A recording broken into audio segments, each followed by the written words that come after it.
Institute का vice chancellor होगा वो पदेन अध्यक्ष होगा। तो 45 सेंट्रल यूनिवर्सिटी के वाइस चांसलर में एससी का एक वाइस चांसलर, एसटी का एक वाइस चांसलर और 5 ओबीसी का वाइस चांसलर है। तो 45 सेंट्रल यूनिवर्सिटी में अगर चेयरपर्सन अपर कास्ट का बैठ रहा है, तो जो ये विरोध कर रहे हैं कि नहीं अपर कास्ट का व्यक्ति कमिटी में नहीं है, तो सबसे बड़ा झूठी बात है।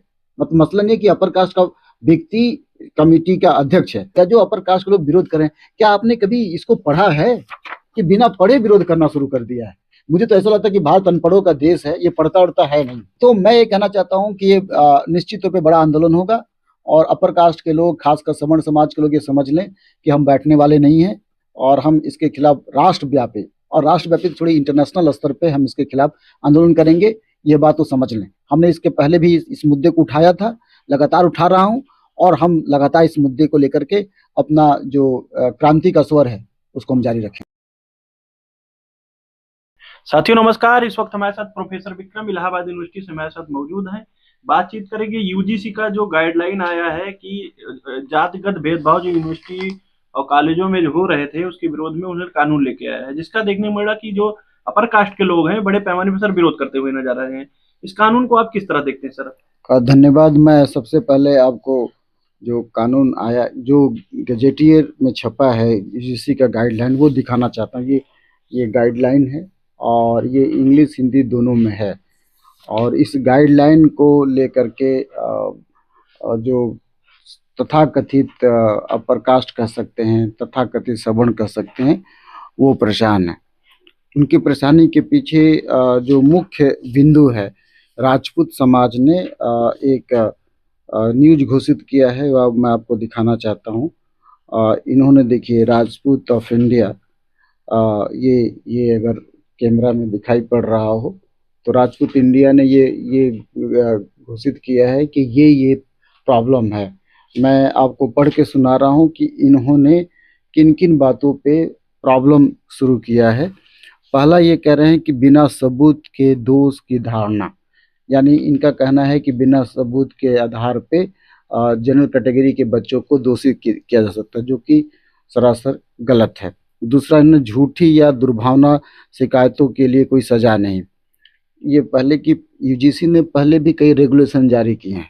पहले के रेगुलेशन में ये था कि यदि कोई एससी एसटी का बच्चा अगर शिकायत करता था तो उसको, अगर वो झूठा पाया जाता था तो उसके ऊपर केस होता था। ठीक है, इस पर हम लोग चर्चा कर सकते हैं। तीसरा था कि अस्पष्ट और परिभाषा माने परिभाषित नहीं, जैसे निहित भेदभाव, इस पर परिभाषित नहीं, जो कि सत्य नहीं। तीसरा है इरादा साबित किए बिना सजा, मतलब कोई जो माने इरादा न भी तभी सजा का प्रावधान, ऐसा कह रहे हैं। अनुच्छेद 14 का उल्लंघन, ये कह रहे हैं कि अनुच्छेद 14 का इस गाइडलाइन का उल्लंघन है। और विश्वविद्यालय को शक्ति का अत्यधिक प्रयोजन, माने ज़्यादा विश्वविद्यालय को पावर दे दिया गया है। अभिव्यक्ति की स्वतंत्रता, अकादमिक बहस पर डराने वाला प्रभाव, इनके हिसाब से ये अकादमिक प्रभाव बहुत ज़्यादा प्रॉब्लम क्रिएट कर रहा है अपर कास्ट के लिए। और लास्ट लाइन है कि अपरिवर्तनीय मानसिक, सामाजिक और प्रतिष्ठा संबंधी कानून, इनका कहना है कि ये जो कानून है जिसमें चेंज नहीं किया जा सकता। लेकिन साथियों, ये राजपूत इंडिया का जो क्लेम है, या यूँ कहें कि इन्होंने एक कमेटी बनाई है पूरे भारत में इसका विरोध करने के लिए। एक कमेटी बनाई है, कमेटी का नाम है S4। S4 का मतलब होता है जयपुर में करणी सेना, ब्राह्मण महासभा, कायस्थ महासभा और वैश्य संगठनों ने मिलकर ये संगठन बनाए, सवर्ण समाज समन्वय समिति। इस समिति के बैनर तले पूरे भारत में विरोध किया जा रहा है और कई भाजपा के कई नेताओं द्वारा भी विरोध किया जा रहा है, बिहार में विरोध किया जा रहा है। लेकिन साथियों, अगर आप इस गाइडलाइन को देखें तो मैं दो बातें कहना चाहता हूं। मैं बहुत पहले से ही कहते आ रहा हूं कि भारत में डॉक्टर B.R. अम्बेडकर के हिसाब से जो कास्ट का डिस्कोर्स है वो हम खड़ा नहीं कर पा रहे थे। हमने पहले से हमेशा से क्लास का डिस्कोर्स खड़ा किया है और भारतीय संविधान सभा के माध्यम से भी बहुत विचारधारा ऐसे है कि लोगों ने, जवाहरलाल नेहरू से लेकर तमाम लोगों ने क्लास का डिस्कोर्स खड़ा कर पाए हैं कि भारत में कास्ट के बजाय अमीरी गरीबी का सर फासला है। आपका काफी पहले का बयान है कि आपने ही सबसे पहले इसकी आवाज उठाई। आप इलाहाबाद यूनिवर्सिटी प्रोफेसर है, आपने इलाहाबाद यूनिवर्सिटी पे आरोप लगाया था, जिसके कारण आपको नोटिस भी मिला था कि आपने कहा था कि यूनिवर्सिटी में जात के आधार से नंबर दिए जाते हैं, जातीय भेदभाव होता है, प्रोफेसर वगैरह भेदभाव करते हैं। तो इसको लेकर जिस तरह आपने जो आवाज उठाई थी, आज यूजीसी उसी पे ये कानून बनाने की बात कर रहा है। मैं लेकिन मैं वही बात करना चाहता हूँ कि देखिए, समाज बदल रहा है। पहले क्लास का डिस्कोर्स होता था, बाद में धीरे धीरे कास्ट के डिस्कोर्स पे हम आने लगे हैं, और ये डॉक्यूमेंट कास्ट के डिस्कोर्स को दर्शाता है। और मैंने ये बात इसलिए नहीं कही थी कि इलाहाबाद यूनिवर्सिटी में जाति के आधार पर नंबर दिया, ये यहाँ के बच्चे आकर मुझसे मिलते थे, कहते थे कि अमुक टीचर ने सर मुझे इस वजह से नंबर नहीं दिया। केवल इलाहाबाद यूनिवर्सिटी की बात नहीं, जेएनयू जैसी यूनिवर्सिटी में भी, जहाँ से मैंने पढ़ाई किया, वहाँ भी जो बाहर के बच्चे जाते थे या जो इंटरनल एससी एसटी ओबीसी के बच्चे होते थे, उनको जानबूझ करके नंबर कम दिया जाता था। मैं कई बार कहता कि कास्ट एक मानसिकता है, कास्ट ऑफ माइंड है। ये पहले ही से मान लिया जाता है कि यदि आप जनरल कैटेगरी के हैं, ब्राह्मण है तो ज़्यादा बुद्धिमान होंगे, क्षत्रिय हैं तो कम बुद्धिमान होंगे, या कायस्थ है तो उससे कम बुद्धिमान होंगे, अगर अगर आप ओबीसी समाज से तो उससे कम बुद्धिमान होंगे। और ये बुद्धिमत्ता आते आते एससी एसटी पे खत्म हो जाती है। यानी ये मान लिया जाता है कि आप कम बुद्धिमान है, आप कम मेरिटोरियस हैं। और इंटरनली ये कहें कि साइकोलॉजिकली हम मान लेते हैं।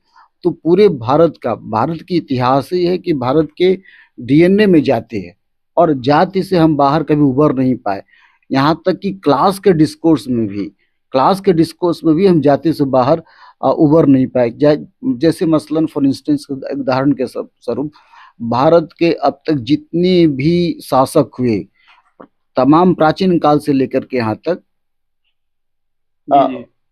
प्राचीन काल से लेकर वो ज्यादातर अपर कास्ट के हुए।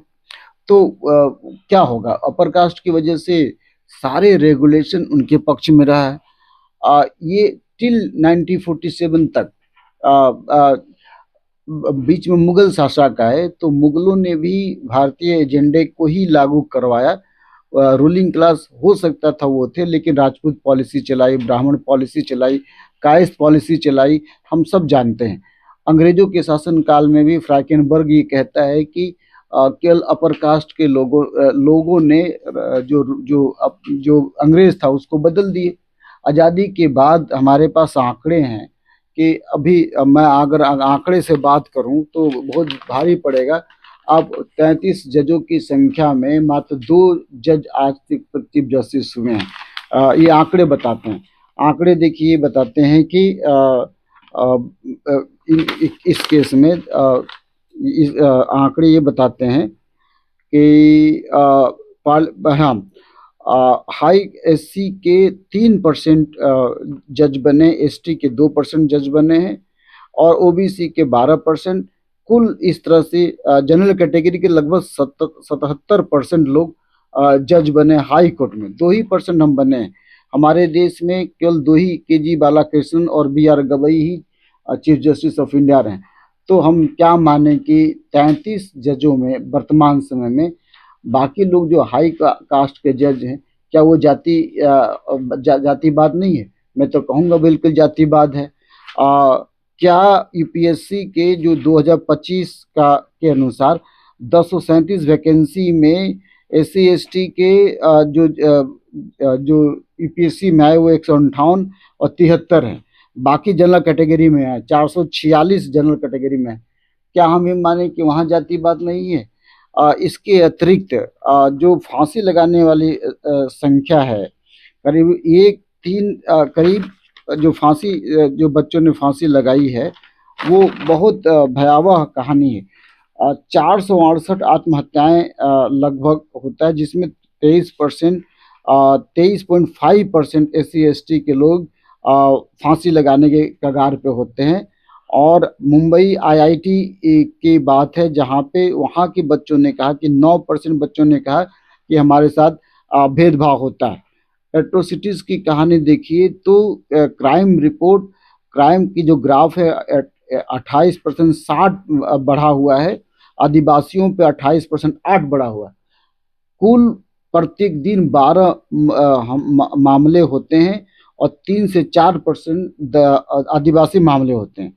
SC/ST केस में लगभग 14 से 16 घटनाएं रोज घटती हैं और 10 से 12 रोज दलित महिलाओं का बलात्कार होता है, रोज मर्डर होता है। तो ये आंकड़े मेरे आंकड़े नहीं है, नेशनल क्राइम ऑफ इंडिया के आंकड़े हैं। अब मैं यहाँ के जो तथाकथित अपर कास्ट के लोगों से पूछना चाहता हूँ, क्या ये आंकड़े झूठ हैं? अगर मैं वाइस चांसलर की बात करूं तो भारत के 46 सेंट्रल यूनिवर्सिटी में SC का 1 वाइस चांसलर है, ST का 1 वाइस चांसलर है और OBC से 5 वाइस चांसलर हैं। अब 45 में मात्र यही संख्या है, तो हम क्या ये माने कि बाकी के जो वाइस चांसलर हैं क्या वो ये जातिवाद नहीं करते? साथियों, मैं इस रेगुलेशन में जो अपर कास्ट के लोग विरोध कर रहे हैं, इस रेगुलेशन में एक इम्पॉर्टेंट बात ये बताई गई रेगुलेशन में कि यहाँ पे जो प्रॉब्लम है, इस रेगुलेशन के तहत एक इक्विटी कमेटी गठित होगी। जो अपर कास्ट के लोग विरोध कर रहे हैं, कह रहे हैं कि इसमें अपर कास्ट का रिप्रेजेंटेशन नहीं है। तो जो कमेटी गठित होगी, मैं उस कमेटी का नाम बताने जा रहा हूं। पहला ही कमेटी है, the head of the institution shall be ex officio chairperson. मतलब हुआ है कि जो इंस्टीट्यूट का वाइस चांसलर होगा वो पदेन अध्यक्ष होगा।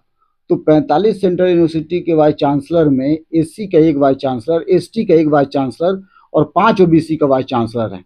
तो 45 सेंट्रल यूनिवर्सिटी में अगर चेयरपर्सन अपर कास्ट का बैठ रहा है, तो जो ये विरोध कर रहे हैं कि नहीं अपर कास्ट का व्यक्ति कमेटी में नहीं है, तो सबसे बड़ा झूठी बात है। मसलन ये कि अपर कास्ट का व्यक्ति कमेटी का अध्यक्ष है। दूसरा लिखा है 3 professor senior faculty member of higher education as member. ये जो 3 प्रोफेसर्स हैं, ये प्रोफेसर भी तय नहीं है कि किस कास्ट के लोग इस कमेटी के हिस्सा होंगे। मसलन ज्यादातर संभावना है कि जनरल कैटेगरी के होंगे।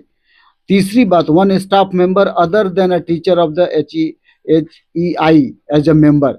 एक स्टाफ मेंबर होगा जो नॉन टीचिंग मेंबर होगा, यानी आप नॉन टीचिंग स्टाफ में ये तय नहीं है कि कौन नॉन टीचिंग स्टाफ।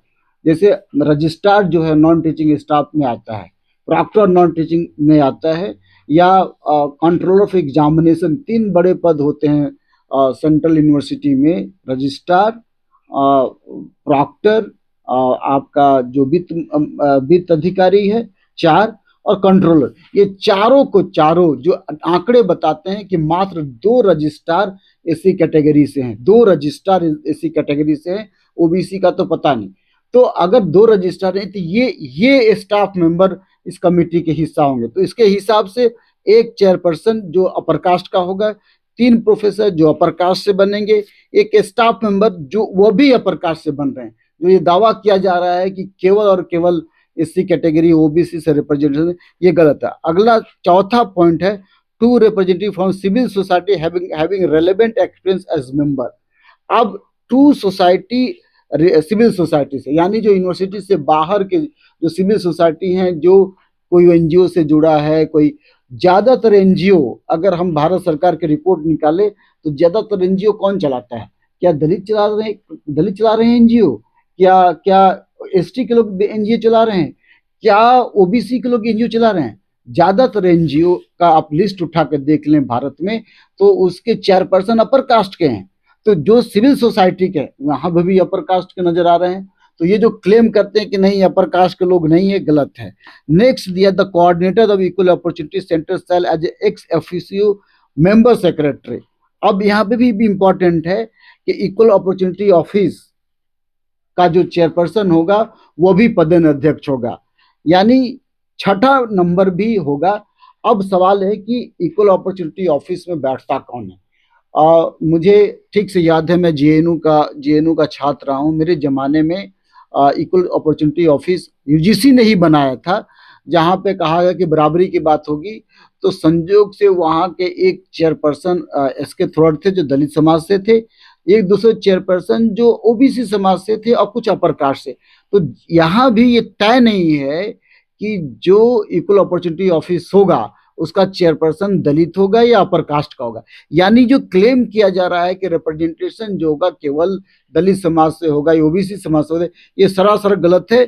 और ये साफ साफ इसमें बताया गया है कि कौन बनेंगे तय नहीं है, यूनिवर्सिटी की जो कमेटी है वो तय करेगी। मैं आपको बताना चाहता हूं कि जो 7वां पॉइंट है उसमें लिखा है कि committee must have representation of other backward caste, person with disability, schedule caste, schedule tribe and women. ये 7वां पॉइंट में है। यानी जो छठा पॉइंट है, छो का छो आपका इसमें अपर कास्ट के लोग होंगे। 7वें में केवल एक बैकवर्ड क्लास, एक disability, schedule caste, schedule tribe, women. यहाँ पे भी एक एससी का, एक एसटी का, एक ओबीसी का और एक महिला है। तो मैं साथियों उन जो चैनल देख रहे हैं मैं उनसे पूछना चाहता हूँ, या इन जो बीजेपी और आरएसएस के लोग या जो अपर कास्ट के लोग विरोध करें, क्या आपने कभी इसको पढ़ा है कि बिना पढ़े विरोध करना शुरू कर दिया है? मुझे तो ऐसा लगता है कि भारत अनपढ़ों का देश है, ये पढ़ता उढ़ता है नहीं। मैं तो जानता भी नहीं कि ये धर्म में विश्वास करता है। और मैं पहले कभी कहानी, जो कि कहानी होता था कि भागो भागो आसमान गिर रहा, आसमान गिर रहा, ये बचपन में हम कभी कहानी पढ़ा करते थे। तो हमको लगता है कि भागो भागो आसमान गिरा वाली कहानी है कि सारे अपर कास्ट, चूंकि अपर कास्ट के लोगों का ये शासन रहा है, ब्राह्मणों का शासन रहा है, तो वो ये तो पढ़ नहीं रहे हैं, बस दिखाया जा रहा है कि नहीं ठीक है इसका विरोध करना है, क्योंकि ये पहली बार दलितों के पक्ष में स्ट्रांग, केवल दलित की बात नहीं है, एससी एसटी ओबीसी माइनॉरिटी और मुस्लिम डिसेबिलिटी के पक्ष में पहली बार आया है। तो इनको प्रॉब्लम हो रही है, क्योंकि जाति तो यूनिवर्सिटी के डीएनए में है। मैं आपको आंकड़े बता रहा हूँ, वाइस चांसलर का लिस्ट उठा के मैंने बता दिया, किसी यूनिवर्सिटी के वाइस चांसलर जो है बहुत ज्यादा इस समाज के नहीं है। तो वो तो प्रेजुडिस लेकर बैठते ही हैं। हाँ, उनका नाम त्रिपाठी होगा, शुक्ला होगा, तिवारी होगा, श्रीवास्तव होगा, वो प्रेजुडिस लेकर बैठते ही बैठते हैं। एज अ रिजल्ट वो कभी दलितों के पक्ष में या बहुजनों के पक्ष में नहीं होगा। इनका तीसरा जो विरोध का है, अभी जो पीआईएल दाखिल हुआ है हाई सुप्रीम कोर्ट में, उसके पीछे इन्होंने कहा कि 3C का विरोध है। तो 3C क्या है? अब यहाँ पे बच्चे जानते नहीं कि 3C क्या है, और लोग जानते नहीं। 3C का मतलब होता है आपके इसी गजेटियर में 3C का मतलब हुआ, और बहुत इंटरेस्टिंग है, सबको पता है 3C का। देखिए यहाँ पे जो इन्होंने पॉइंट बनाया है, यूजीसी ने जो पॉइंट बनाई है, उस पॉइंट का तीसरा पैराग्राफ, उसको 3 कहते हैं। और सी का मतलब हुआ कि तीसरा पैराग्राफ के या तीसरे पॉइंट की जो 3rd नंबर है उसको सी कहते हैं। तो है क्या 3C? देखिए डिफिनेशन वाले कॉलम जिसको 3 कहते हैं, ये डिफिनेशन है। और 3, ये 3 हो गया, और सी का मतलब यहाँ पे सी लिखा हुआ, क्या लिखा हुआ है? Caste based discrimination means discrimination only on the basis of caste और tribe against the member of in scheduled caste, scheduled tribes and other backward classes. 3C का मतलब यही है कि जातिगत भेदभाव अगर हो रहा है, इसका मतलब है कि ऑन द बेसिस ऑफ जो एससी एसटी ओबीसी के मेंबर, इनके खिलाफ अगर कोई भेदभाव होगा तो ये बात लागू होगी। अब इसमें 2 बातें हैं, शेड्यूल कास्ट है, शेड्यूल ट्राइब्स, ये जानते हैं। तीसरा अदर बैकवर्ड क्लासेस, यहाँ भी राजनीति है। अदर बैकवर्ड क्लासेस, यहाँ पे अदर बैकवर्ड कास्ट होना चाहिए था, जो मैं कई बार कहा हूँ कि इनके साथ खेल खेला गया है, बैकवर्ड क्लास के साथ बैकवर्ड कास्ट होना चाहिए। ये घटना 1932 के समय से ही आ रहा है। अब ये 3 बातें हैं। पहली बार यूजीसी ने ये कहा है कि ओबीसी को भी इसमें इंक्लूड किया गया कि उनके साथ भेदभाव जाति के आधार पर होता है। अब अपर कास्ट का ये क्लेम है कि भाई भेदभाव तो केवल एससी एसटी के साथ होता है, ओबीसी के साथ नहीं होता, और ओबीसी के लोग भी भेदभाव करते हैं एससी के साथ। ये अपर कास्ट या जो सवर्ण है उनका क्लेम है। मैं ये बात मानता हूं कि कई जगहों पे बात नजर आई है कि ओबीसी के लोग अत्याचार करते हैं, इसमें 2 राय। लेकिन इसका मतलब ये नहीं कि यदि ओबीसी के व्यक्ति अत्याचार करेगा तो उस पर ये लागू नहीं होगा, उस पर भी ये बात लागू होगी। मैं स्पष्ट क्लियर कर देना चाहता हूं कि ओबीसी के कोई भी व्यक्ति यदि अत्याचार करता है तो ये कानून उसके ऊपर भी लागू होगा, उससे बाहर नहीं है। और मजे की घटना है कि इस कमेटी को बनाने वाले लोग अपर कास्ट के ही हैं। इसके चेयरपर्सन पूर्व मुख्यमंत्री दिग्विजय नाथ है, दिग्विजय सिंह है, जो मुख्यमंत्री जो केंद्रीय मंत्री भी रहे हैं, और उसके जो कि छत्तीस कास्ट से बिलोंग करते हैं। करनी सेना वालों को समझना चाहिए कि इसको बनाने वाले अपर कास्ट के हैं।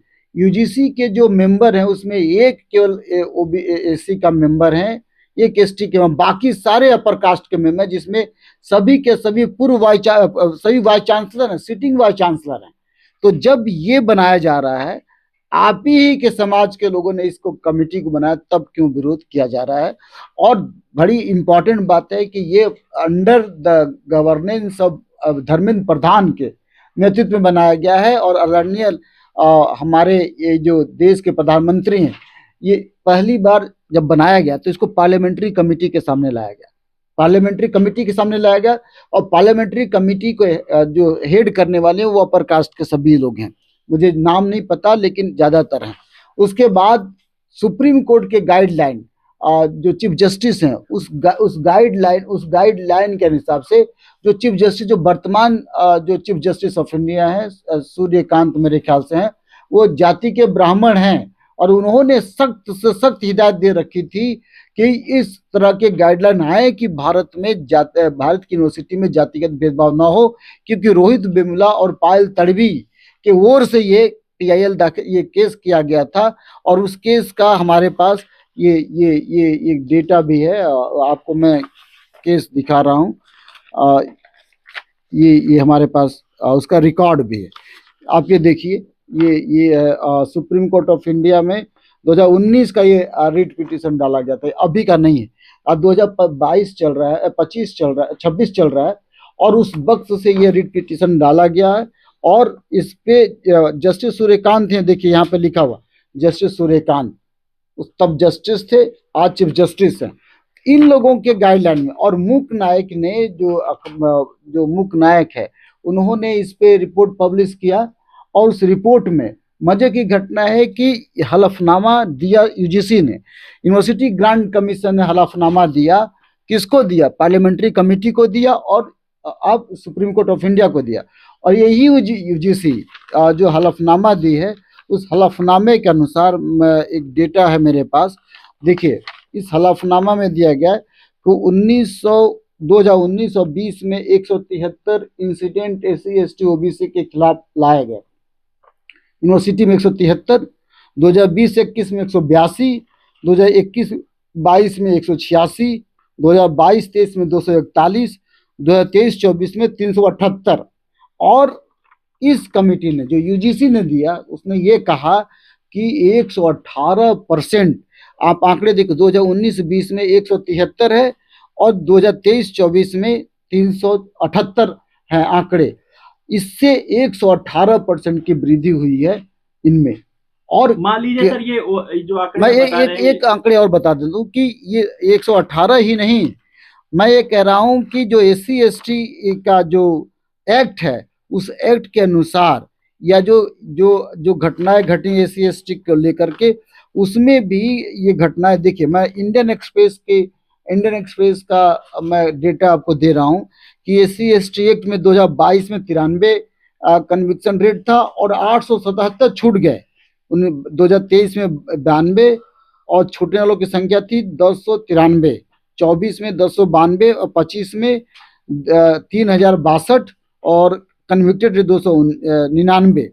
और जो रेट बताए जा रहे हैं कि 4703 FIR हुए थे SC के खिलाफ, और 329 FIR हुए थे ST के खिलाफ। और इसमें जो कन्विक्टेड, जो चार्जशीट फाइल किया गया, वो 60.3% था। लेकिन दुखद बात है कि जो कन्विक्टेड रेट था वो मात्र 14 था। अब जरा सोचिए कि इसके बीच में इतना गैप क्यों? यानी कि कोर्ट में केस जाते समय किसी तरह से ये लोग 3-5 करके जो कन्विक्टेड रेट है वो कम हो जाता है। मान लीजिए सर, जो आप आंकड़े दे रहे हैं, एक आंकड़े के अनुसार हर 3 केस में 1 केस केवल ही कन्विक्टेड होता है, तो मैं आंकड़े ये दे रहा हूं, मैं ये आईना दिखा रहा हूं, उन लोगों का आईना दिखा रहा हूं जो कहते हैं कि भारत में जाति समाप्त नहीं, जाति है, जाति नहीं है, सब कुछ बराबर है, मान लीजिए सर, इक्वालिटी है। सर लास्ट सवाल हमारा ये है कि मान लीजिए लोग सड़कों पे आ रहे हैं, ये यूजीसी इस बिल को वापस ले लेता है जी। तो क्या Bahujan Samaj, SC ST OBC समाज, जो आप लोगों की मांग रही है ये कानून आए और जो यूनिवर्सिटी कॉलेजों में जातिगत भेदभाव होता है उस पर और मतलब संरक्षण मिले एससी एसटी ओबीसी के विद्यार्थियों को, प्रोफेसरों को, तो आप लोगों द्वारा क्या मैसेज देना चाहेंगे बहुजन समाज के लोगों को? अगर ये बिल वापस लिया जाता है तो क्या क्या बहुजन समाज के लोगों को भी एक बड़ा आंदोलन करना चाहिए? क्या आगे चल के क्या रणनीति है? करना चाहिए नहीं, आंदोलन शुरू हो चुका है एससी एसटी के। देखिए, पहले भी मैंने ऑलरेडी ये कहा है कि मुझे पॉलिटिकल पार्टी से न पहले उम्मीद थी न अब उम्मीद है। मैं कई मसले ऐसे हुए जब रिजर्वेशन पॉलिसी की बात आ रही थी, 13 पॉइंट रोस्टर की बात थी, तब यूनिवर्सिटी के खिलाफ जो जो यूजीसी के खिलाफ या हायर एजुकेशन के खिलाफ एससी एसटी के प्रोफेसर बाहर आए, और आपको पता है एससी एसटी एक्ट के तहत। तो मैं ये कहना चाहता हूँ कि ये निश्चित तौर पे बड़ा आंदोलन होगा, और अपर कास्ट के लोग, खासकर सवर्ण समाज के लोग ये समझ लें कि हम बैठने वाले नहीं हैं, और हम इसके खिलाफ राष्ट्रव्यापी थोड़ी इंटरनेशनल स्तर पे हम इसके खिलाफ आंदोलन करेंगे। ये बात तो समझ लें। हमने इसके पहले भी इस मुद्दे को उठाया था, लगातार उठा रहा हूँ, और हम लगातार इस मुद्दे को लेकर के अपना जो क्रांति का स्वर है उसको हम जारी रखेंगे। बहुत बहुत धन्यवाद। धन्यवाद।